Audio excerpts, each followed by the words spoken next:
No ma'am, minerals and nutrition. कौन सा? Minerals and nutrition. वो सबसे एंड में देखेंगे। वो सबसे पहले तो आपका शायद न्यू वाली एनसीईआर, जस्ट अ मिनट। हाँ, उसको अपन बाद में करेंगे, मिनरल न्यूट्रिशन अभी नहीं करेंगे बेटा। ओके। चलो स्टार्ट। ठीक है, तो अभी ना हम स्टार्ट करने जा रहे हैं। आज जो टॉपिक स्टार्ट हो रहा है that is respiration in plants. What? Respiration in plants. तो यार देखो, फोटोसिंथेसिस टर्म तो आपने प्लांट्स में सुना है कि फोटोसिंथेसिस क्या होता है, बहुत कॉमन है ना। फोटोसिंथेसिस क्या होता है बताओ चलो, क्या होता है फोटोसिंथेसिस? वो प्रोसेस जैसे प्लांट्स अपना खाना बनाते हैं।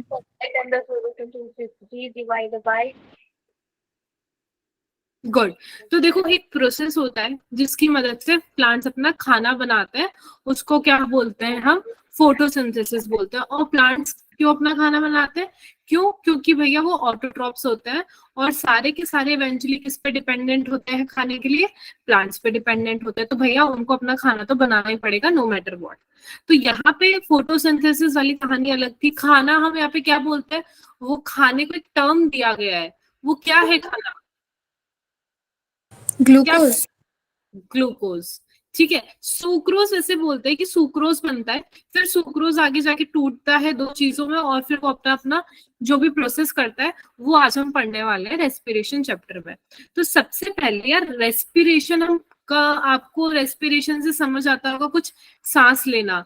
सांस अंदर आ रही है बाहर जा रही है, तो प्लांट्स कैसे रेस्पायर कर रहे हैं इसके अंदर हम वो नहीं देख रहे कि सांस कैसे ले रहे हैं, सांस अंदर ले रहे हैं छोड़ रहे हैं, वो नहीं। ठीक है, देखो हमारे पास तो क्या एक ऑर्गन सिस्टम है, लंग्स है, तो हम बढ़िया से क्या करते हैं, ऑक्सीजन लेते हैं और कार्बन डाइऑक्साइड छोड़ते हैं। तो क्या है, हमने जो कार्बन डाइऑक्साइड छोड़ी है, हमने जो कार्बन डाइऑक्साइड रिलीज की है ना, वो कार्बन डाइऑक्साइड कौन करते हैं? प्लांट अपने अंदर ले लेते हैं। तो यार अब वो कार्बन डाइऑक्साइड अंदर लेके, आपको ये तो पता है कि यार वो फोटोसिंथेसिस करते हैं। तो फोटोसिंथेसिस मेन बात ये है, वो खाना बना के भी क्या करते हैं? स्टोर करके रख लेते हैं। भैया हम खाना क्यों खाते हैं? क्यों खाते हैं बताओ? मैम एनर्जी के लिए। वो तो बोलने की बात है यार। देखो हम एनर्जी के लिए खाते हैं, बल्कि मेरे को तो सबसे ज्यादा नींद खाना खाने के बाद ही आती है ना। तो ये लॉजिक आज तक समझ गया कि एनर्जी आती कहाँ से है। ठीक है, चलो ये बात एक तरफ। पर हम खाना क्यों खाते हैं? एनर्जी के लिए। एनर्जी से मतलब आप समझे कि यार जो खाना है उससे एनर्जी कैसे बन रही है, वो इस चैप्टर में हम देखने वाले हैं। Is it clear? तो यहाँ पे हम जो रेस्पिरेशन है वो सेल्यूलर लेवल पे देखेंगे। पूरा किसके लेवल पे? सेल्यूलर लेवल पे देखने वाले हैं। ठीक है, तो सेल्यूलर रेस्पिरेशन का सबसे पहले तो मैं आपको वो मीनिंग बता दूं क्या है ये। इट इज एक मैकेनिज्म है। क्या है? एक मैकेनिज्म है। मैकेनिज्म क्यों बोला है? क्योंकि ये पूरा प्रोसेस है, एक स्टेप नहीं है, हुआ कहानी खत्म। तो अपने घर में अपने घर ऐसा नहीं सीन चल रहा है भाई।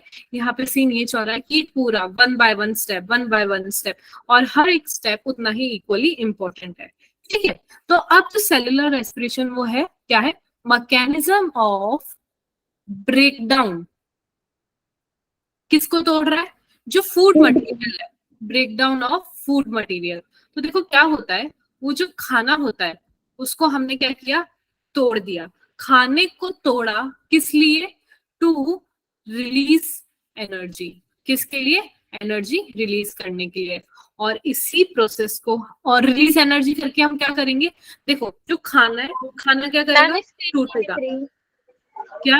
रिफ्रेश करो बेटा। मैम किसी को नहीं दिख रही। मैम दिख रही है। मैम ये आप जो लिख रहे हो ना वो नहीं दिख रहा, व्हाइट स्क्रीन है। मैम पहले नहीं दिख रहा था, अब दिखता है। Yes ma'am. दिख रहा है अभी? Yes yes ma'am. मैम। ठीक है, ठीक है। चलो, तो देखो हमने क्या किया, फूड को तोड़ा। फूड को तोड़ के हमने क्या किया?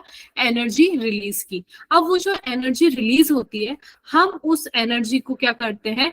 ट्रैप करते हैं। Trapping of this energy. In the form of ATP. किसके फॉर्म में? In the ATP. Form of ATP. तो यार देखो, हम यार सीधा सीधा खाना तोड़ के एनर्जी भी रिलीज कर सकते थे। हमने पहले खाना तोड़ा, उसका मतलब देखो, खाना तोड़ने का मतलब यहाँ पे क्या है? Complex food. क्या है? Complex food. कॉम्प्लेक्स फूड बोले तो यानी कि हमारा कार्बोहाइड्रेट लेते हैं हम, कार्बोहाइड्रेट बोल दो, प्रोटीन बोल दो, ठीक है, फैट बोल दो, वट एवर यू आर, जो भी तुम खा रहे हो वो कॉम्प्लेक्स इतना बड़ा मैक्रो मॉलिक्यूल होता है। ये क्या होता है? Macro molecule. जैसा कि आपने किसमें पढ़ा है? बायोमॉलिक्यूल्स में। मैक्रो मॉलिक्यूल्स को किस में कन्वर्ट करते हैं? खा के माइक्रो मॉलिक्यूल में। किस में कन्वर्ट करते हैं? माइक्रो मॉलिक्यूल में। और जैसे ही ये माइक्रो मॉलिक्यूल में कन्वर्ट होता है, इसमें क्या होता है? एनर्जी रिलीज होती है। तो जैसे ही एनर्जी रिलीज होती है ना, हम इस एनर्जी को हाथों हाथ यूटिलाइज नहीं करते हैं, हम इनको ना ट्रैप करके रखते हैं इन द फॉर्म ऑफ एटीपी। और हम इसको ट्रैप करके क्यों रखते हैं? ट्रैप करने का मतलब है कि हम क्या कर रहे हैं? इसको स्टोर कर रहे हैं। स्टोर इसलिए कर रहे हैं कि मुझे हर वक्त ना एनर्जी की जरूरत नहीं है, मुझे मेरी लाइफ में कुछ कुछ टाइम पीरियड है, कुछ कुछ एक्टिविटीज परफॉर्म करनी है, मुझे एनर्जी की तभी जरूरत पड़ेगी। ठीक है, तो लेट से मुझे कुछ चीज परफॉर्म करनी है तो मुझे एनर्जी की जरूरत है, तो अब मैं उस एटीपी को, जो एनर्जी की करेंसी का काम करती है, तब मैं उसको काम में ले लूंगी, क्योंकि वो मेरी स्टोर फॉर्म में वहां पे पड़ी हुई है। Is that clear? Yes ma'am. Yes ma'am. Sorted ना? तो रेस्पिरेशन में सिर्फ और सिर्फ यही होने वाला है। इसमें किसी को कोई कंफ्यूजन है कि मैम रेस्पिरेशन क्या होता है, तो बताओ। No ma'am. ठीक है, तो यार देखो, अब मैंने आपको बोला मैक्रो मॉलिक्यूल्स टूट रहे हैं, तो ऑब्वियस ये देखो, कार्बोहाइड्रेट होंगे, प्रोटीन होगा, कुछ भी होगा, तो ये क्या कार्बन कार्बन का बॉन्ड ही होगा? ऑब्वियस सी बात है। Yes ma'am. Yes ma'am. हमेशा कार्बन कार्बन का बॉन्ड टूटता है थ्रू ऑक्सीडेशन। किसके? मैं बोल दूं कार्बन कार्बन का बॉन्ड तोड़ दिया, चलो मैं नेक्स्ट पेज इसका डेफिनेशन भी लिख देती हूँ। रेस्पिरेशन का क्या होता है definition? Process by which breaking of carbon carbon bond of complex compound through oxidation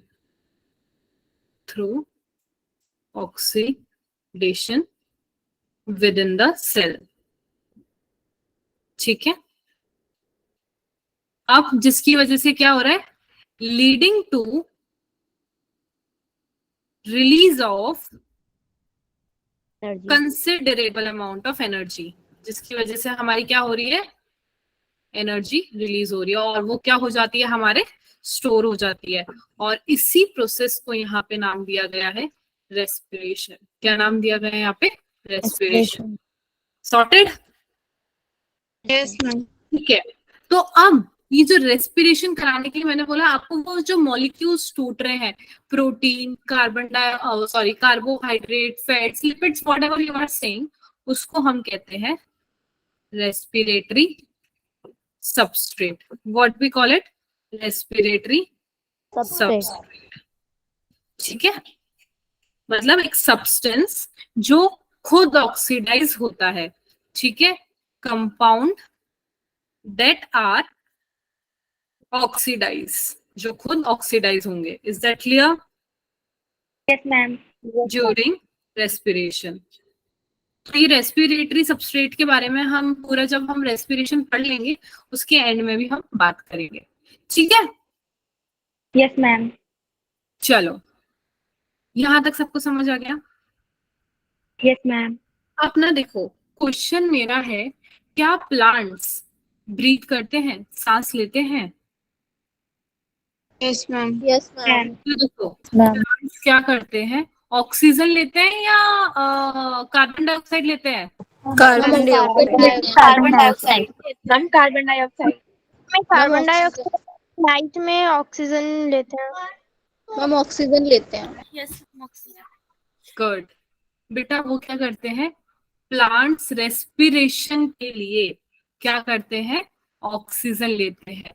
मैंने ये क्वेश्चन इसलिए पूछा था क्योंकि ऑब्वियसली बात है आप हमारा ह्यूमन वाला अपोजिट वाला याद रखते हो। तो फॉर रेस्पिरेशन प्लांट्स क्या करते हैं, क्या कर रहे हैं प्लांट्स? मैं फोटोसिंथेसिस की बात नहीं कर रही हूँ यहाँ पे, मैं किसकी बात कर रही हूँ यहाँ पे? रेस्पिरेशन की बात कर रही हूँ, रेस्पिरेशन की। तो उसके लिए रेस्पिरेशन के लिए प्लांट क्या करते हैं बेटा? ऑक्सीजन लेते हैं, oxygen intake and release carbon dioxide CO2। अब मुझे ये बताओ, जब प्लांट को फोटोसिंथेसिस करवाना होता है तो वो कार्बन डाइऑक्साइड लेते हैं या O2 लेते हैं? CO2 CO2 ठीक है, और उस CO2 कहाँ से आती है जो हम CO2 एनवायरनमेंट में रिलीज कर रहे हैं? हाँ कि ना? यस मैम है ना? तो देखो रेस्पिरेशन का याद रखना, प्लांट्स क्या करते हैं? ऑक्सीजन लेते हैं और CO2 रिलीज करते हैं। अब ना देखो प्लांट्स के पास, मैंने आपको ये भी मेंशन किया, उनके पास उनके पास हमारी तरह ऑर्गन्स नहीं है, तो वो किसके थ्रू रेस्पायर करेंगे? उनके पास स्मॉल स्मॉल स्टोमेटा होते हैं। क्या होता है उनके पास? स्टोमेटा मेटा होते हैं लीफ पे। किस पे प्रेजेंट होता है? लीफ पे, जिसके थ्रू क्या होता है? उनका गैसियस एक्सचेंज होता है। Is that clear? Yes ma'am चलो ठीक है। मैम प्लांट CO2 भी रिलीज करते हैं और O2 भी रिलीज करते हैं। प्लांट O2 भी रिलीज करता है और CO2 भी रिलीज करते हैं। नहीं, वो O2 लेते हैं और CO2 देते हैं। नहीं बेटा देखो, फोटोसिंथेसिस से, इसलिए आपको कंफ्यूज नहीं होना है। जब मैंने आपको फोटोसिंथेसिस का रिएक्शन बताया था, तो क्या आपको, जैसे आपने भी पढ़ा होगा बेटा यहाँ पे, जैसे आपको याद है कि CO2 जब वो लेते हैं अंदर की तरफ, CO2 और वाटर से मिलके वो बनाते हैं ग्लूकोज प्लस O2। आप तो लिख रहे हो। क्या बेटा? रिफ्रेश करो। मैम स्क्रीन स्टक हो रही है। मैम शेयर हो रहा है, पर दिख नहीं रहा जो आप लिख रहे बेटा ऐसे कैसे हो रहा है? कोई किस किस को नहीं, क्या बस सभी को नहीं दिख रहा है क्या? Yes ma'am yes ma'am yes ma'am yes ma'am my wifi is in good condition only यार, पूरा मेरा वाईफाई बढ़िया आ रहा है, ऐसे कैसे हो रहा है? मैम स्क्रीन तो दिख रही है आपकी। मैम आपकी स्क्रीन दिख रही है, लेकिन जब आप लिखते हो ना वो बीच बीच में स्टक हो जाती है। अच्छा मैम अच्छा आप दिख रहे हैं। ठीक है ना?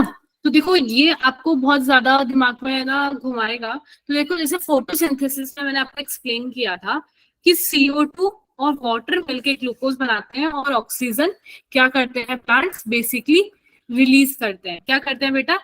प्लांट CO2 लेते हैं और ऑक्सीजन रिलीज करते हैं फॉर फोटोसिंथेसिस। मैं यहाँ पे रेस्पिरेशन की बात कर रही हूँ। रेस्पिरेशन के प्रोसेस के लिए वो O2 का इंटेक होगा और रिलीज करेंगे CO2।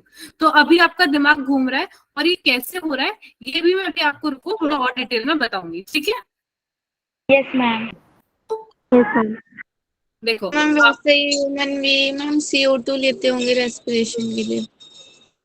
रेस्पिरेशन के लिए मैंने बता दिया, रिलीज O2 एंड ऑक्सीजन का इंटेक हो रहा है, ठीक है? तो अभी इतना याद रखो, देखो आपका जो दिमाग में बैठा हुआ है ना, वो सिर्फ और सिर्फ फोटोसिंथेसिस वाला आपके दिमाग में बैठा हुआ है, हाँ कि ना? रेस्पिरेशन वाली कहानी आपको पता ही नहीं है। फोटोसिंथेसिस आप पढ़ते भी प्लांट्स के बारे में फोटोसिंथेसिस ही हो, कभी आप रेस्पिरेशन नहीं पढ़ते हो। आपने आज तक प्लांट्स के बारे में सुना है कि प्लांट्स, हमने कार्बन डाइऑक्साइड रिलीज करी, प्लांट्स ने ली और अपना खाना बनाया और ऑक्सीजन रिलीज करी, ठीक है? तो आपको फोटोसिंथेसिस के बारे में ही पता है। मैं आपको आज जो बता रही हूँ वो रेस्पिरेशन वाली कहानी बता रही हूँ कि प्लांट्स के अंदर वो ऑक्सीजन का इंटेक होता है और रिलीज करते हैं वो CO2। तो फोटोसिंथेसिस और रेस्पिरेशन दोनों अलग अलग चीजें हैं। और जो हम आज तक सुनते रहते हैं वो बेसिक वाला चीज था, जिसके भरोसे हमसे बोल देते थे कि वो कार्बन डाइऑक्साइड लेते हैं और ऑक्सीजन रिलीज करते हैं। बट अगर प्रिसाइसली बोले तो वो फोटोसिंथेसिस के बारे में हम बात करते हैं, ठीक है? यस मैम चलो ये तो सॉर्टेड है। अब बात ये है कि जो देखो फर्स्ट ना देखो, प्लांट का हर पार्ट रेस्पिरेशन, फोटोसिंथेसिस नहीं परफॉर्म करता है। ये मैंने आपको बताया, कुछ कुछ पार्ट्स होते हैं जैसे फोटोसिंथेसिस करने के लिए हमें किसकी जरूरत होती है, क्लोरोप्लास्ट की जरूरत होती है। तो जो क्लोरोप्लास्ट है वो हर पार्ट में तो प्रेजेंट होता नहीं है कि आप सोचो कि वो स्टेम में भी प्रेजेंट हो, स्टेम में नहीं मिलेगा वो आपको। आप सोचो क्लोरोप्लास्ट आपको वहां पे रूट्स में मिल जाए तो रूट्स में नहीं मिलेगा। तो देखो आपको क्लोरोप्लास्ट कहाँ पे मिलता है, क्लोरोप्लास्ट आपको मिलता है लीफ में, है ना। तो यार देखो, अगर खाना वहां पे बना है लीफ में तो उसको हर जगह जाने की जरूरत पड़ेगी, उसको ट्रांसपोर्टेशन की जरूरत पड़ेगी। वैसे ही गैसियस एक्सचेंज जो है, लेट्स से लीफ में हमारे क्या प्रेजेंट होता है, स्टोमेटा प्रेजेंट होता है। तो वहां पे लीफ में किसकी मदद से होता है, जैसे लीफ में गैसियस एक्सचेंज किसकी मदद से होता है, स्टोमेटा की मदद से होता है। तो यार मेरा सवाल ये है कि सिर्फ लीफ ही रिस्पायर करेगी, बेचारे उसके स्टेम रूट्स क्या होगा।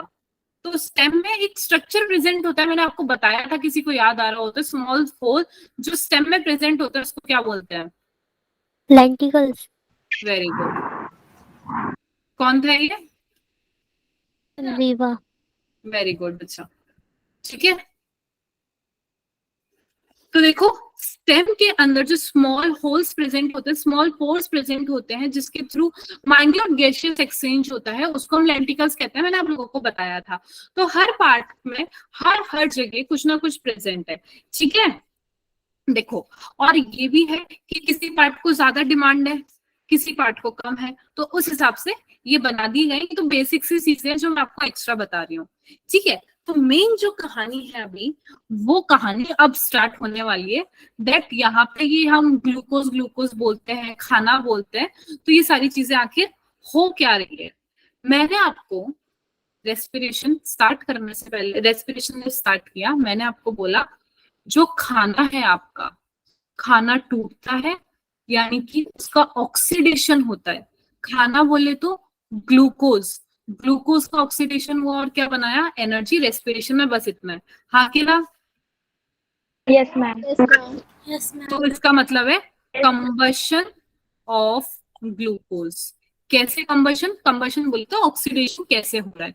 देखो इसका C6H12O6, ये रहा हमारा खाना। खाने का क्या हुआ बेटा, ऑक्सीडेशन हुआ है, और ऑक्सीडेशन होते ही इसने क्या बनाया, 6CO2 प्लस H2O और प्लस एनर्जी। क्या खाने का हमारा ऑक्सीडेशन हुआ और एनर्जी बन गई, और यही एनर्जी आके एटीपी के फॉर्म में बाइंड हो जाती है, और इसी प्रोसेस को हम क्या बोलते हैं, रेस्पिरेशन बोलते हैं। Is that clear? Yes ma'am. Yes ma'am. Ma'am hmm, ma'am आपकी स्क्रीन ना बीच बीच में स्टक हो रही है। Yes ma'am. फिर बाद में तो शो हो जा रहा है ना, मतलब आई don't know why it is happening. वैसे कभी ऐसा होता नहीं है ना कि कभी ऐसे स्टक होता है। तो you know my network is working too good for now. कहाँ से आता है network, my wifi is working very great. See ma'am जब हम नया मैम की क्लास लेते थे तो उनमें भी बहुत स्टक करता था इसके। मे बी आज शायद स्ट्रेंथ बहुत ज्यादा है, शायद इसलिए हो रहा हो, क्योंकि मेरी क्लास में कभी स्टक नहीं होता ना बेटा। No ma'am. मेरी क्लास में तो या तो सीधा नेटवर्क जाएगा, हम अपने अपने घर जाएंगे, या फिर बढ़िया चलता है, हमारा ऐसा वाला सिस्टम है। कभी हैंग नहीं होता है बीच में मेरे, है ना। हम अपने अपने या तो रास्ते निकलेंगे, वो वाला सिस्टम है हमारा, या फिर ऐसे बने रहेंगे। स्टक हम बीच में लटका के नहीं रखते, है ना। बट आई डोंट नो ये क्यों हो रहा है, ये मेरे को लग रहा है आप वहां से लेकर आए हो अपने साथ कुछ। ठीक है, चलो देखेंगे, figure it out. I think कि अगर ऐसा नेक्स्ट क्लास में भी होता तो क्या रीजन है, मैं मेरा अपना साइंटिस्ट बनने की कोशिश करूंगी थोड़ा सा, ठीक है, बताऊंगी मैं तुम्हें। चलो ये है हमारा कंबशन। तो बात ये है कि जो कंबशन हो रहा है, मतलब ये हमारा जो रेस्पिरेशन हो रहा है, आपको एक दो टर्म बताऊंगी, कैटाबॉलिक रिएक्शन पता होगी और एक एनाबॉलिक रिएक्शन पता होगी। गलती से पता है क्या? Yes ma'am. तो बता दो यार, कोई कैटाबॉलिक में क्या होता है और एनाबॉलिक में क्या होता है, बोलो। मैम कैटाबॉलिक रिएक्शन में टूटना होता है और एनाबॉलिक में रिएक्शन में मतलब कंबाइन होते हैं मॉलिक्यूल। Very good. कैटाबॉलिक में कोई भी एक चीज टूट के दो में कन्वर्ट होती है, और एनाबॉलिक में कोई भी दो चीज जोड़ के एक में कन्वर्ट हो जाती है, ठीक है। तो कैटाबॉलिक आपको क्या लग रहा है, ये हमारा कंबशन कैटाबॉलिक है या एनाबॉलिक है?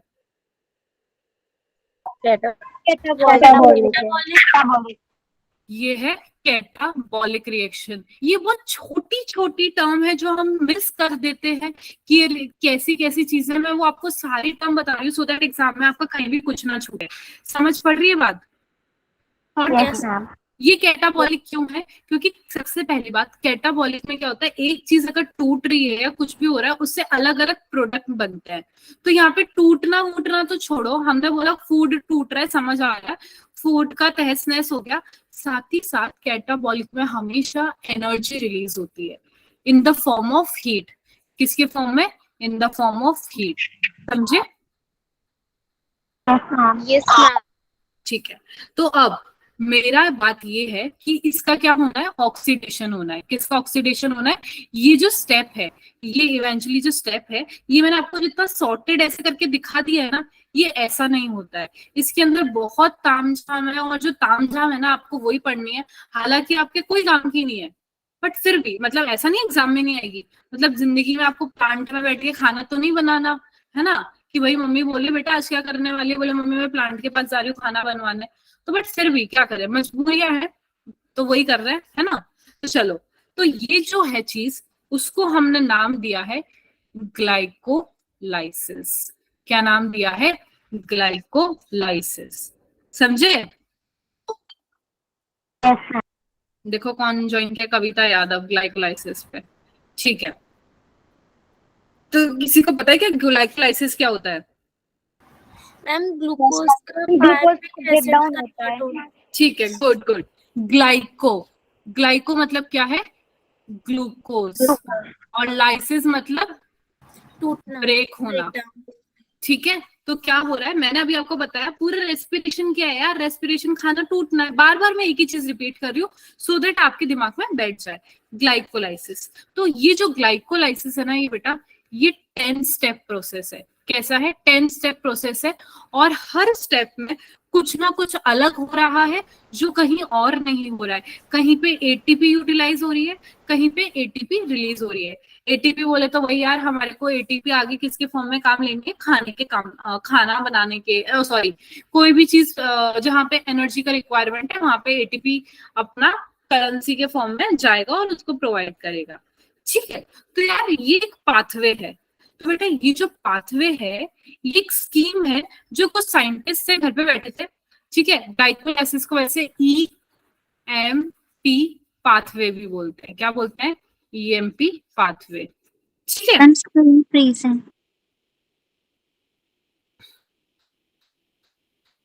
यस मैम, नहीं हो रहा बेटा देखो मेरा वाईफाई एकदम परफेक्ट चल रहा है मेरा, अगर क्योंकि देखो वाईफाई सही नहीं चल रहा तो मेरा आवाज भी ब्रेक होता, तो है ना, आधे बच्चों को सही हो रहा है, तो maybe it's like strength maybe high, so I don't know. देखो WiFi is like perfect for me, perfect. See ma'am, screen share नहीं हो रही है। मैम रिफ्रेश भी किया, हो ही नहीं रहा है। मे बी Yes, कोई ma'am. इंटरनल इश्यू होगा बेटा, क्योंकि इंटरनल इश्यू होगा, आई डोंट नो इसमें क्या कर सकते हो, बताओ मैं, what you want me to do? Wait, मैं फिर कनेक्ट कर लेती हूँ।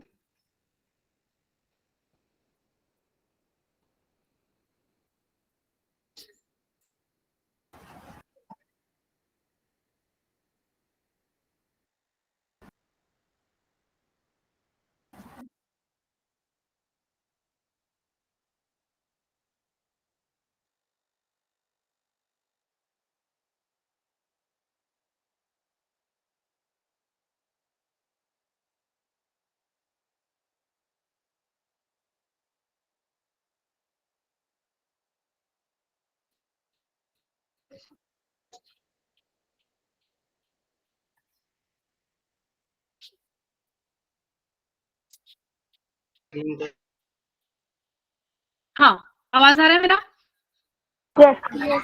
तो एक चीज और रखो कि सब अपना ना माइक बंद रखना, अनटिल एंड अनलेस तुम्हें कुछ इंपॉर्टेंट मुझसे पूछना नहीं है या कुछ बताना नहीं है ना, कि मतलब घर में आग वाग लग जाए, जैसे भाग जाते हैं, वो वाला कंडीशन नहीं आ जाता तब तक अपना माइक मत चालू करना, नहीं तो मेरा स्क्रीन जो बेचारा है वो फूट पिटा जाएगा, ठीक है? चलो बढ़िया। तो देखो, हाँ, और पर बीच बीच में जब तुम्हें लगे कि यार हाँ सच में मेरे को तुम्हारा यस मैम सुनने की जरूरत है, कि हाँ मेरे को लग रहा है कि मेरे को कोई रिस्पॉन्स नहीं मिल रहा है, तब बोल देना बस, ठीक है? चलो, अब है ग्लाइकोलाइसिस, जिसको हम ईएमपी पाथवे भी बोलते हैं। तो ये स्कीम है, ये कुछ साइंटिस्ट थे जो घर में क्या बैठे थे, खाली बैठे थे, जिनका नाम था गुस्ताव एम्बडेन, ठीक है, ओटो मेयरहॉफ, Perfuran J. Pernes. क्या बेटा? And J. Pernes and Otto Marusov. हाँ, एंड जे फर्नेस। तो बेटा ये तीन साइंटिस्ट थे, तीनों साइंटिस्ट ने मिलकर ये पाथवे दिया था। इनको बहुत ज्यादा था कि प्लांट्स कैसे डिस्पायर करते हैं वो जानना था, और इन्होंने हमारी जिंदगी में भी क्या किया, इन तीनों ने मिलकर दिक्कत किया, ठीक है? तो अब स्टेप बाय स्टेप हम प्रोसेस पढ़ने जा रहे हैं। तो वो प्रोसेस पढ़ने से पहले, तो सबसे पहले जो ग्लूकोज है वो कितने कार्बन कंपाउंड होता है? 6 कार्बन कंपाउंड होता है, जो कि कन्वर्ट होता है किसमें? पायरोविक एसिड में। किसमें कन्वर्ट होता है? Pyruvic acid. और कितने पायरोविक एसिड बनते हैं? 2 पायरोविक एसिड बनते हैं। तो मतलब पायरोविक एसिड फिर कितने कार्बन कंपाउंड होगा?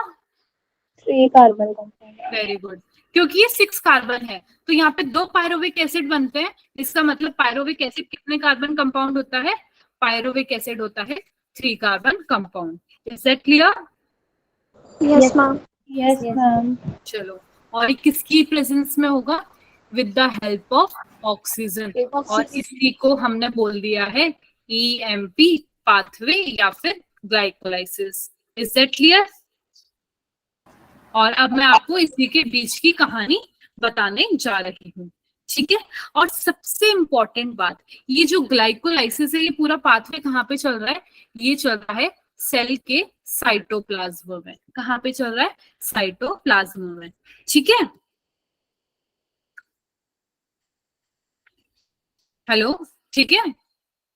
Yes ma'am. Yes ma'am. चलो, अब ना थोड़ा अजीब और गरीब में नाम लूंगी, आपको लगेगा मैं मंत्र पढ़ रही हूँ या जो भी है, जो भी लगे, पर ऐसा ही है, आपको ये नाम याद करने पड़ेंगे। मेरी तो जिंदगी निकल गई है ना, ये मैंने उस टाइम पे थोड़ा, जब मेरा नीट आने वाला था, बस तभी मैंने इसको, और एक जब टेस्ट होता था इसको मैं तभी याद करती थी, और इसको मेरे को बार बार करना पड़ता था। ये ऐसी वाली जो मैं अभी आपको बताने जा रही हूँ, ये टेबल इट्स लाइक ऐसा है फ्लो चार्ट, जो आपको कम से कम 20 बार लिखना पड़ेगा, तब जाके आपको उसको याद होगा, ठीक है? अब आप इसको कहीं की भी भाषा बोलो, जो आप समझ पड़ो वो उसका समझना। देखो, सबसे पहले क्या होता है, एक ग्लूकोज नाम का प्राणी होता है, जो कि कितने कार्बन का होता है? 6 कार्बन का होता है। अब भैया उसको किसकी प्रेजेंट में एक एंजाइम होता है जिसका नाम होता है हेक्सोकाइनेज। क्या नाम होता है उस एंजाइम का? हेक्सोकाइनेज। तो हेक्सोकाइनेज की मदद से ग्लूकोज कन्वर्ट हो जाता है ग्लूकोज 6 फॉस्फेट में। किसमें कन्वर्ट हो जाता है? ग्लूकोज 6 फॉस्फेट में। अब जो ग्लूकोज 6 फॉस्फेट है वो भी क्या है? 6 कार्बन कंपाउंड है। अब ये में ना एक ऐसा स्टेप है जिस स्टेप में हमारे क्या हो रहा है, एटीपी जो है वो क्या हो रहा है? यूटिलाइज हो रहा है, यानी कि एटीपी की प्रेजेंस में हो रहा है। Is that clear? ये हो गया हमारा फर्स्ट स्टेप। अब हम बढ़ते हैं फर्स्ट स्टेप से सेकंड स्टेप की तरफ, जब हमारा ग्लूकोज 6 फॉस्फेट जो है वो कन्वर्ट होता है किसके अंदर? फ्रक्टोज 6 फॉस्फेट के अंदर, ठीक है? अब फिर से जो फ्रक्टोज 6 फॉस्फेट है वो भी क्या है? 6 कार्बन कंपाउंड है, ठीक है? क्या है? 6 कार्बन कंपाउंड है। और ये जो कन्वर्जन है, ये कन्वर्जन होता है फॉस्फो हेक्सोस आइसोमरेज। किसकी मदद से? फॉस्फोहेक्सोस आइसोमरेज एंजाइम की मदद से। और ये हो गया हमारा सेकेंड स्टेप। क्या हो गया? सेकेंड स्टेप, ठीक है? तो अब हम बात करते हैं किसकी?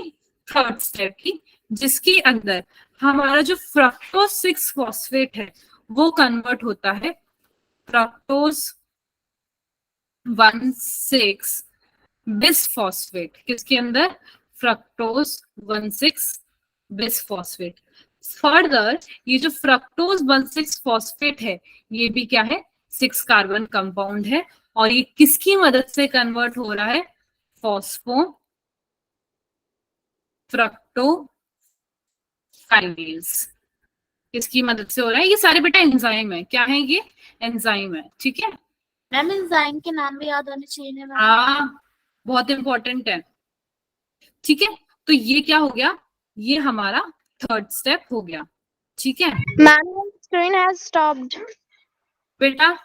Wifi is working very good, और चीज ये शायद मे बी स्ट्रेंथ की वजह से हो या सुनो सुनो मेरी बात, मे बी आपका स्ट्रेंथ ज्यादा है उसकी वजह से हो, या फिर इंटरनल इशू अपन गूगल मीट पे कभी कभार हो जाती है, तो मे बी उसकी वजह से हो रहा हो, ठीक है। तो मतलब ऐसा मतलब आपको थोड़े थोड़े टाइम में तो सामने आ ही रहा है ना? Yes, तो ma'am. Try to figure out, है ना? क्योंकि I try to connect again but ये इशू परसिस्ट है, तो बच्चा देखो क्या कर सकता है ना? अब है फ्रक्टोज 1,6 बिसफॉस्फेट। अब एक एंजाइम होता है जिसका नाम होता है एल्डोज। क्या नाम होता है? एल्डोलेज। क्या नाम होता है? एल्डोलेज। अब बेटा ये क्या करता है? ये क्या करता है? ये कन्वर्ट करता है किसके अंदर? 3 फॉस्फो ग्लिसरल्डिहाइड, ठीक है। किसके अंदर? 3 फॉस्फो ग्लिसरल्डिहाइड, जिसको हम कहते हैं PGAL। इतना लंबा नाम है यार, वो कौन याद रखेगा? तो आप याद रख लेना PGAL। अब यहाँ पे जो नोट करने वाली बात है वो ये कि जो 3 फॉस्फोग्लिसरल्डिहाइड है ये है 3 कार्बन। अभी तक हम क्या देख रहे थे? 6 कार्बन 6 कार्बन 6 कार्बन, और ये क्या है? 3 कार्बन।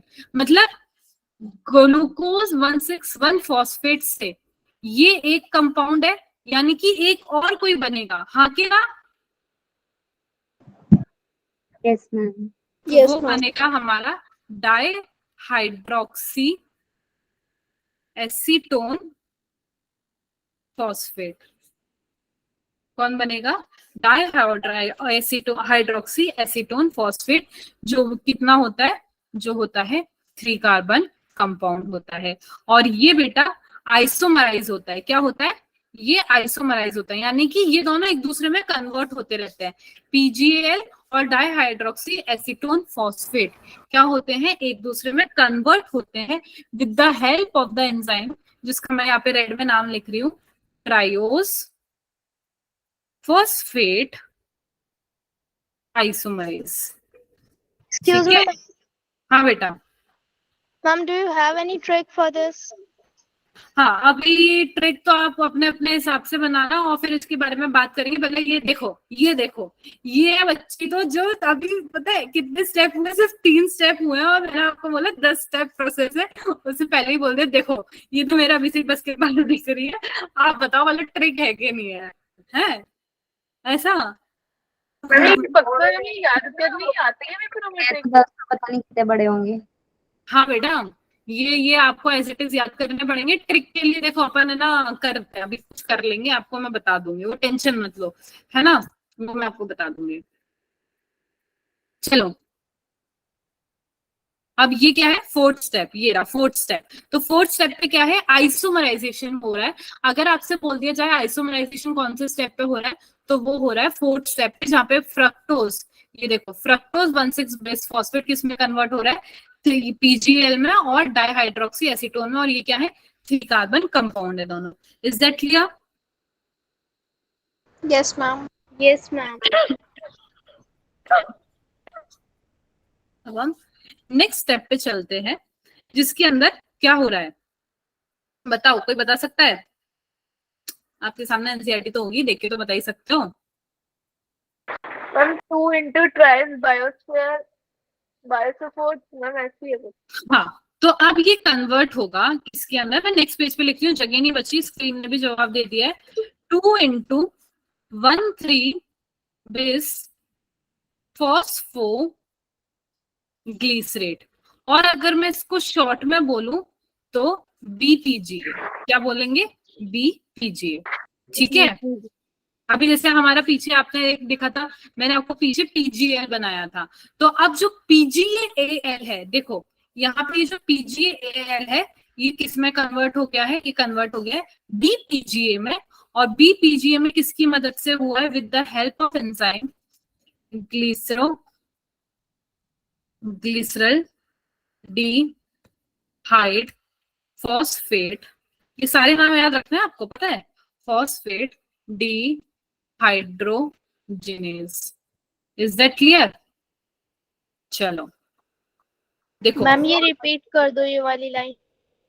कौन सी वाली? देखो ये जो पीजीएल बना था ना यहाँ पे, ये पीजीएल कन्वर्ट होता है हमारे बीपीजीए में with the help of an enzyme glyceraldehyde phosphate dehydrogenase. Is that clear? Yes ma'am. अब नेक्स्ट, अब ये जो बीपीजीए है ये बेटा कितने कार्बन कंपाउंड होगा, ये होगा, बताओ कितने कार्बन कंपाउंड होगा?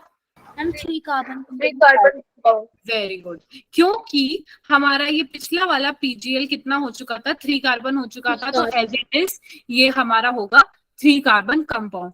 आपको कुछ भी उठा के पूछ लिया जाएगा कि ये जो कंपाउंड है ये कितने कार्बन का है, क्योंकि देखो यहाँ पे ये 2 से मल्टीप्लाई हो गया है, हो गया है कि नहीं हो गया है, यहाँ पे 2 थे आइसोमराइज में, 3 और 3 6, तो इसलिए यहाँ पे इसको 6 करने के लिए 2 बन गए 3 3 के, ठीक है।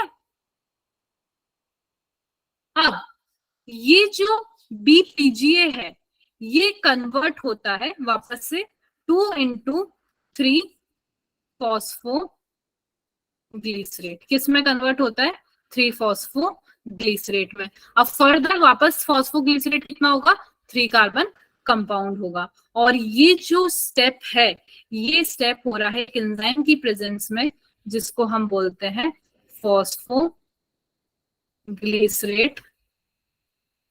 काइनेज। क्या बोलते हैं, फॉस्फोग्लिसरेट काइनेज बोलते हैं, ठीक है। अब फर्दर आगे बढ़ते हैं, ये जो 3 फॉस्फोग्लिसरेट है ये कन्वर्ट होता है 2 फॉस्फोग्लिसरेट में, किसमें कन्वर्ट होता है, 2 फॉस्फोग्लिसरेट में। Is that clear? ऑब्वियसली बात है, ये भी कितने कार्बन कंपाउंड होगा, 3 कार्बन कंपाउंड होगा, और ये कौन से एंजाइम की मदद से होगा, ये होगा फॉस्फोग्लिसरेट म्यूटेज, किसकी मदद से, फॉस्फोग्लिसरेट म्यूटेज। अब फर्दर ये जो ग्लिसरेट है ये कन्वर्ट होता है 2 into फॉस्फोइनोल पायरुवेट, किसकी मदद से होगा, ये होगा एक एंजाइम की मदद से, जिसको हम बोलेंगे इनोलेज। क्या बोलेंगे, इनोलेज, ठीक है। और अब ये जो पायरुवेट है ये फाइनली कन्वर्ट हो जाता है किसके अंदर, 2 पायरुविक एसिड के अंदर, और जो कि कितने कार्बन कंपाउंड होता है, जो कि होता है 3 carbon compound with the help of pyruvate kinase, with the help of pyruvate kinase. Is that clear? Yes ma'am. Yes. तो अभी मैंने आपको ये जो स्टेप्स बताए ना, ये सिर्फ इतने से ही नहीं है, इसके अंदर देखो, जैसे मैं आपको फर्स्ट स्टेप बताया था, जब ग्लूकोज 6 फॉस्फेट में कन्वर्ट हो रहा था तब एटीपी यूज हुई थी।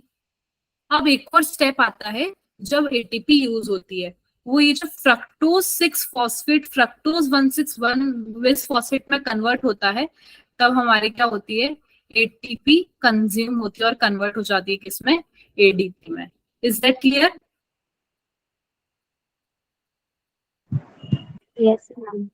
अब एक और स्टेप है, वो स्टेप ये है, जब ये जो पीजीएएल, ये जो दिख रहा है आपको पीजीएएल, जब ये पीजीएएल कन्वर्ट हो रहा है बीपीजीए में, किसमें, पीपीजीए में, तब एक हमारा जो एनएडी का मॉलिक्यूल है वो कंज्यूम होता है और वो कन्वर्ट होता है एनएडीएच में, किसमें बेटा, NaDH में, इस वाले स्टेप पे, ठीक है।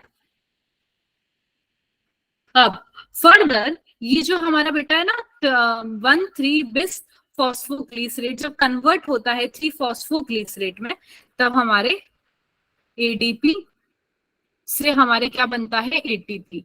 ये वो स्टेप है जहां पे हमारा ATP बन रहा है। ये पहला स्टेप देखा है अभी तक हमने, अभी जो लास्ट में देखे थे पिछले, देखो 2 स्टेप, एक ये वाला और एक ये वाला। इन दोनों स्टेप में क्या हुआ था, हमारे ATP यूज्ड हुई थी, और यहाँ पे ये पहला स्टेप है जहां पे ATP हमारा बन रहा है, ठीक है। Excuse me, ma'am. हाँ Ma'am, what is NADH? बताओ। हाँ अच्छा, हाँ आप लोगों को, चलो ठीक है, कौन बताएगा मेरे को व्हाट इज NADH? मैम ये एक तरीके का न्यूक्लियोटाइड होता है। ठीक है, फुल फॉर्म बोलो।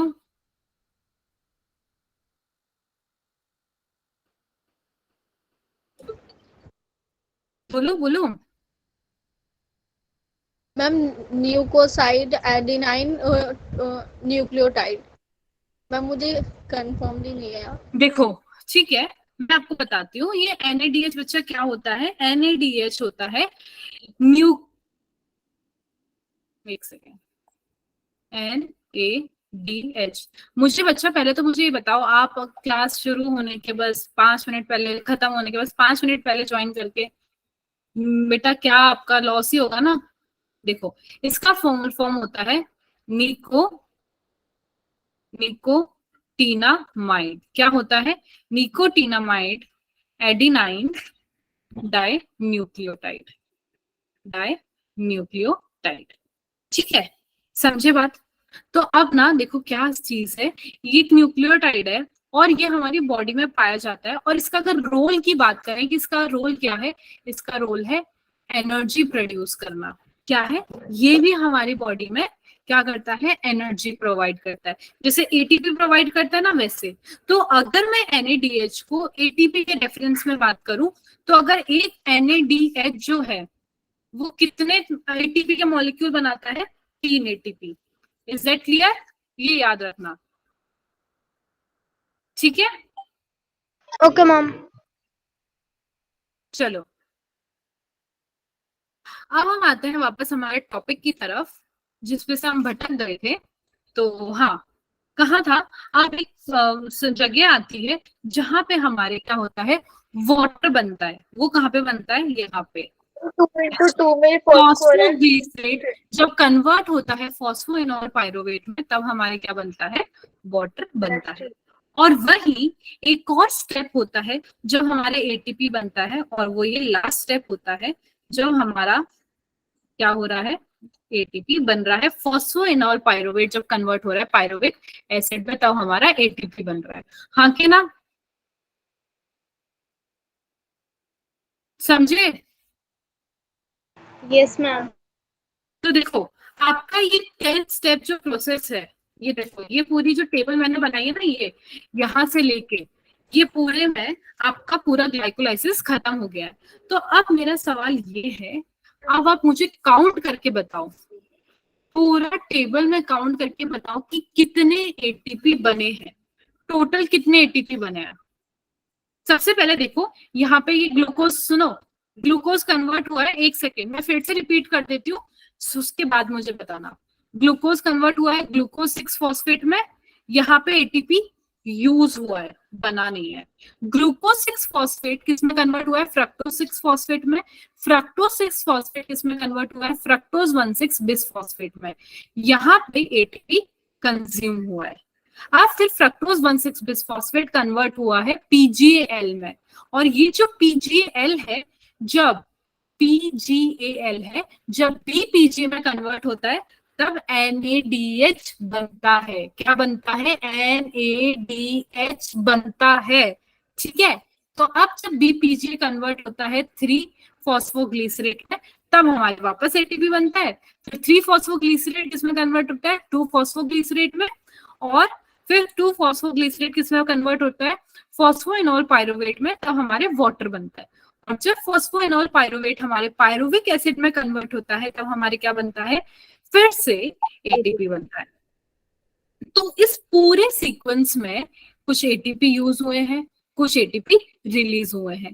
इन द एंड देखो, सबसे पहले चलो मैं आपसे इन द एंड की बात ही नहीं कर रही, सबसे पहले मुझे बताओ, यहाँ पे मेरा क्वेश्चन ये है, चलो हाँ, मेरा क्वेश्चन ये है, टोटल एटीपी फॉर्म, मुझे ये बताओ टोटल एटीपी बने कितने हैं? मैम 2 4 2 दो आपको दिख रहे हैं, आप इस हिसाब से बोल रहे हो। मैम देखो, एक ये एटीपी ये रहा और एक एटीपी ये रहा, हाँ कि ना? मैम 4 बनेंगे। बेटा 4 कैसे बोला आपने? 4 मैम तो यूज करा, बट उसमें मैम है पहले तो वाले हम में जो NAD था उसमें 3 वो ब्रेक डाउन होके 3 बनाएगा और नेक्स्ट वाला 1। अगर ये 3 बनाएगा तो ये 4 हो गया और ये 5 हो गया, ये तो 5 दिख रहा है फिर मेरे को। मैम पहले वाले में 2 एटीपी तो उससे हैगा, बट वो एनर्जी अपनी दे रहा है। यस मैम, उसमें ADP से वो ATP में कन्वर्ट हो। एटीपी से वो एडीपी बन रहा है, तो बट एटीपी तो उसमें है ही। अरे उसको हटा दो, मैं अभी सिर्फ आपसे एटीपी की बात कर रही हूँ।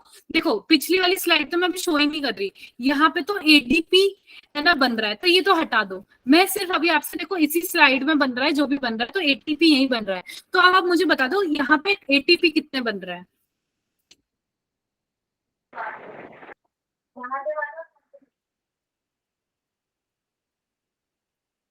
बताओ कितने दिख रहे हैं आपको यहाँ पे?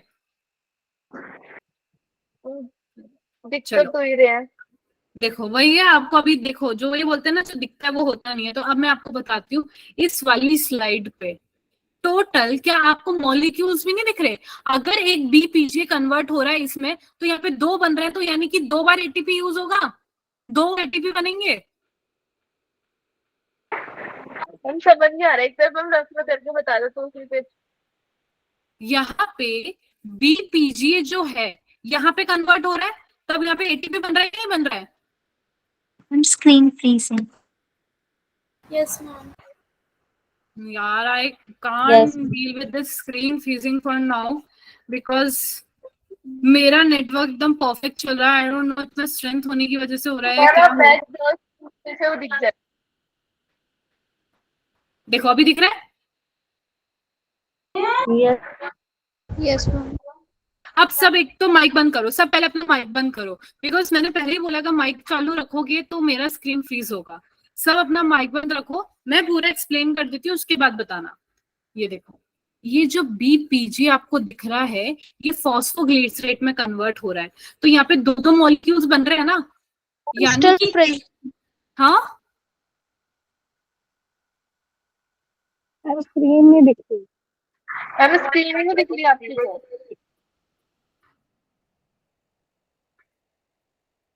मैम स्क्रीन तो दिख रही है मुझे। बेटा क्या सभी को नहीं दिख रही है स्क्रीन?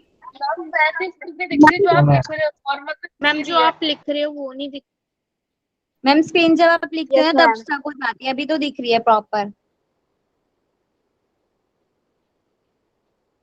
मे बी ये सॉफ्टवेयर आज से दिक्कत कर रहा हो, आई डोंट नो, क्योंकि ऐसा आज तक कभी नहीं हुआ है जो आज हो रहा है।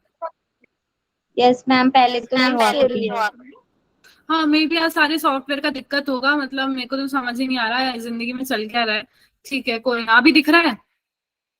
Yes ma'am. तो स्क्रीन पे आपको बीपीजी दिख रहा है? मैं तो कुछ लिख भी नहीं रही हूँ, आप ये बताओ स्क्रीन पे आपको बीपीजी दिख रहा है?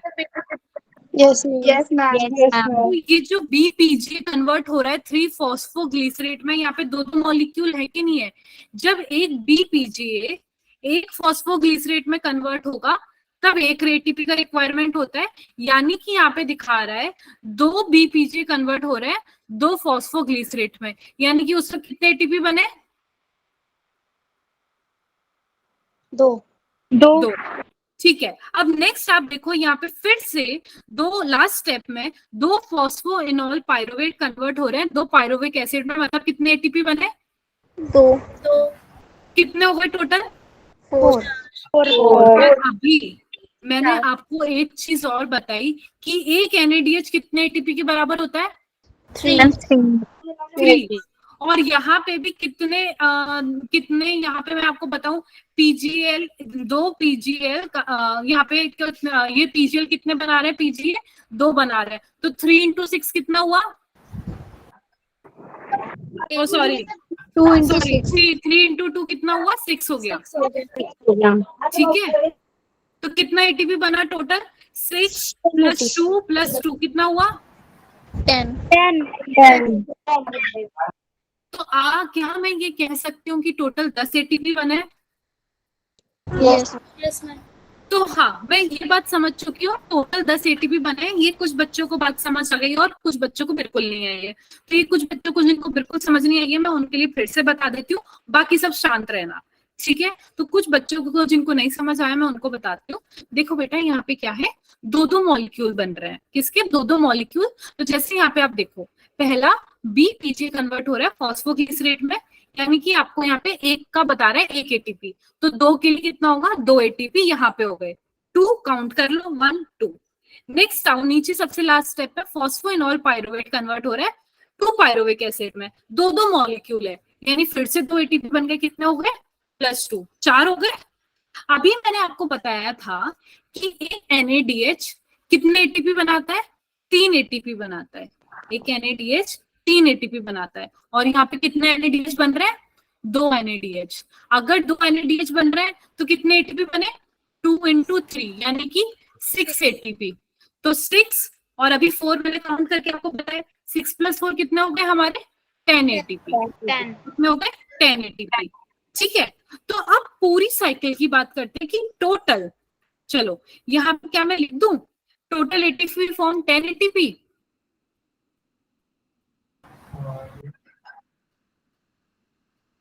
लिख दूं क्या? Yes ma'am. अब मुझे ये बताओ ATP कंज्यूम कितने हुए हैं?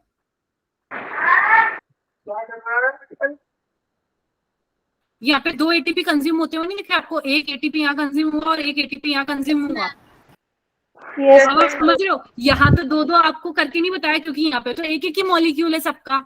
हाँ के ना? Yes ma'am. तो यहाँ पे कंज्यूम हो गए 2 ATP। कितने कंज्यूम हो गए? 2 ATP। दो। तो नेट गेन अगर मैं बात करूं, नेट गेन ऑफ ATP कितना हुआ? 8। 10 - 2 = 8 ATP। तो अगर आपको बोला जाए कि ग्लाइकोलाइसिस के एंड में, पूरे ग्लाइकोलाइसिस में कितने ATP गेन होते हैं, नेट गेन और टोटल ATP फॉर्म, टोटल अलग है और नेट गेन अलग है, दोनों अलग चीज है। एग्जाम में आ जाए तो पगला मत जाना, टोटल अलग चीज है, नेट अलग चीज है। Is that clear? टोटल तो 10 बन रहे हैं और नेट कितने बन रहे हैं? 8। 10 - 2 = 8। Is that clear? Yes ma'am. तो फिर से जिनको नहीं समझ आया उनके लिए मैं कैलकुलेशन इधर लिख देती हूँ। एक ATP 2-2 मॉलिक्यूल्स बन रहे थे, तो 2 स्टेज में हमारे ATP बन रहा था। तो 2 ATP उधर बने थे, 2 ATP वापस नीचे बने थे, फिर 2 हमारे क्या बने थे? NADH। क्या बने थे हमारे? 2 NADH। और एक NADH क्या रिप्रेजेंट करता है? 3 ATP। तो हमारे 2 NADH कितने रिप्रेजेंट करेंगे? 3 × 2 = 6 ATP। तो काउंट करो इन सबको, हमारे 2 + 2 + 6 कितना हो गया? 10 ATP। तो टोटल कितने हो गए? 10 ATP टोटल।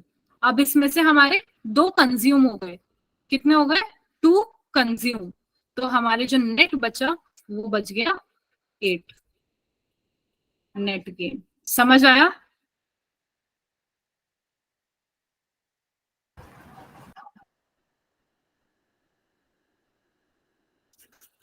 समझ आ गया? Yes ma'am. Yes ma'am. चलो मैं एक बार स्क्रीन पीछे कर रही हूँ, आप फिर से इसको देख लो।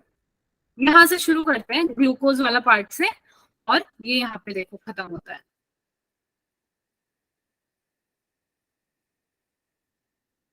हाँ कि ना? सॉर्टेड? मैम स्क्रीन ही नहीं दिख रहा। स्क्रीन में दिख रहा, अभी तक तो सिर्फ स्क्रीन पे लिखते में हैंग हो रहा था। मैम मैम, स्क्रीन वो दिख रहा है, stuck हो बस जब गई है। आपने टैप करा वो नहीं। स्टक हो गई है स्क्रीन।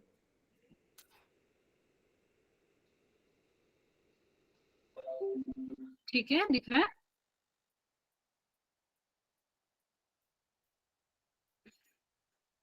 दिख रहा है। Yes No, ma'am ma'am. दिख रही है। No ma'am. मुझे समझ नहीं आ रहा, आधे बच्चों को दिख रहा है, आधे बच्चों को नहीं दिख रहा है, ऐसा क्यों? मैम पता नहीं। मैम स्क्रीन रुकी हुई। मैम ठीक है, स्क्रीन वैसे दिख, बट मैम जो आप कुछ भी राइट करती हैं वो बिल्कुल विजिबल नहीं होता। अरे बेटा अभी तो मैं कुछ लिख ही नहीं रही हूँ पर। मैम अभी नहीं, बट मैम इससे पहले ऐसे ही हो रहा था। पुराना पास्ट छोड़ दो, अभी मेरा टॉपिक भी खत्म हो गया बेटा, उसका तो हम डिस्कस कर लिए, उसको हटा दो। आई गॉट दैट, उसका तो शायद आज कोई सॉफ्टवेयर या कुछ है, क्योंकि आज तक ऐसा नहीं हुआ है, तो ये आज हो रहा है। तो इट्स लाइक नेटवर्क इश्यू तो बिल्कुल भी नहीं, कि नेटवर्क इश्यू होता है तो मैं ही पूरी गायब हो जाती। इट्स लाइक आपने बैक मेरी करी अब दिखो। आवाज जो है वो कटती। अभी आपको मेरी आवाज कट रही है क्या? No ma'am. हाँ मैम। अगर मेरा नेटवर्क इशू होता ना तो आप लोगों की आवाज मुझे कटती, मेरी आवाज आप लोगों को कटती, वो वाली चीज होती है। हमारी वॉइस कहीं ब्रेक नहीं हो रही है, ठीक है, मेरा नेटवर्क डिस्कनेक्ट नहीं हो रहा है। इट्स मे बी सॉफ्टवेयर में आज कोई दिक्कत आ रही है, तो वो ठीक हो जाएगा, उसका तो कोई दिक्कत नहीं है, ठीक है। चलो, तो ये तो देखो बेटा आज का जो टॉपिक था वो यही था कि एटीपी क्या है, कैसे है, कितना बना है। और ये मान के चलो आपके पूरे 11th में सबसे जो आज हमने पढ़ा वो सबसे बढ़िया टॉपिक था। अग्री और नॉट? यस तो बेटा ये अभी तक का सबसे बेकार टॉपिक है। अब आपकी किस्मत ऐसी कि आपको मेरे से सबसे पहले ये टॉपिक पढ़ने को मिला, इसमें कुछ नहीं कर सकते हैं, ठीक है। तो सबसे गंदा जो टॉपिक है वो यही है, जो मुझे भी आज तक समझ नहीं आया था, वो पर रटना पड़ता है। आपको इस टेबल को कम से कम 10 बार लिखना पड़ेगा, कम से कम 20 बार लिखना पड़ेगा, तब जाके आपकी टेबल याद होगी, ठीक है। और कौन से स्टेप में आपके वाटर रिलीज हो रहा है, कौन से स्टेप में एटीपी यूज हो रहा है, कौन से स्टेप में एटीपी बन रहा है, ये सारे के सारे आपको याद करने होंगे, क्योंकि क्वेश्चन ऐसे ही पूछा जाएगा कि बताओ कौन कौन से स्टेप पे एटीपी बना है, कौन से पे वाटर बना है, कौन से पे आइसोमराइजेशन हुआ है, और इसमें इसको कन्वर्ट करने के लिए कौन से एंजाइम की रिक्वायरमेंट हुई है, समझे? Yes ma'am. तो ये आपको थोड़ा सा ध्यान रखना है और ये पढ़ लेना, क्योंकि ये सबसे वाहियात टॉपिक में आपका पूरा 11th का। आई एम श्योर इससे ज्यादा वाहियात चैप्टर कोई भी नहीं है आपके पूरे 11th में, तो इसको पढ़ लेना। आई गारंटी इससे ज्यादा बेकार कुछ भी नहीं है, इसको पढ़ने में मौत आ जाएगी, पर आपको करना पड़ेगा, ठीक है। मैम सिर्फ यही स्टेप है, पूरा चैप्टर ही खराब है। हाँ तो खराब है तो है, जिसकी शुरुआत बेकार है उसका पूरा अंत बर्बाद, ये मान के चलो। बट अब जो आगे हम पढ़ने वाले हैं ना वो भी बुरा है, वो भी बुरा है। तो मैं आपको झूठी तसल्लियां नहीं दूंगी, मैं आपको सच्चाई से वाकिफ कराऊंगी, क्योंकि आगे भी कुछ अच्छा नहीं होने वाला है। तो तैयार रहना, respiration is the worst chapter of your 11th class, ठीक है। मैम ये ज्यादा इम्पोर्टेंट होगा नीट के पॉइंट ऑफ व्यू में। क्या इंटरव्यू? मैम ये नीट में बहुत ज्यादा इम्पोर्टेंट भी होगा फिर। हाँ, सारी फर्जी चीजें इंपॉर्टेंट है वहां पे।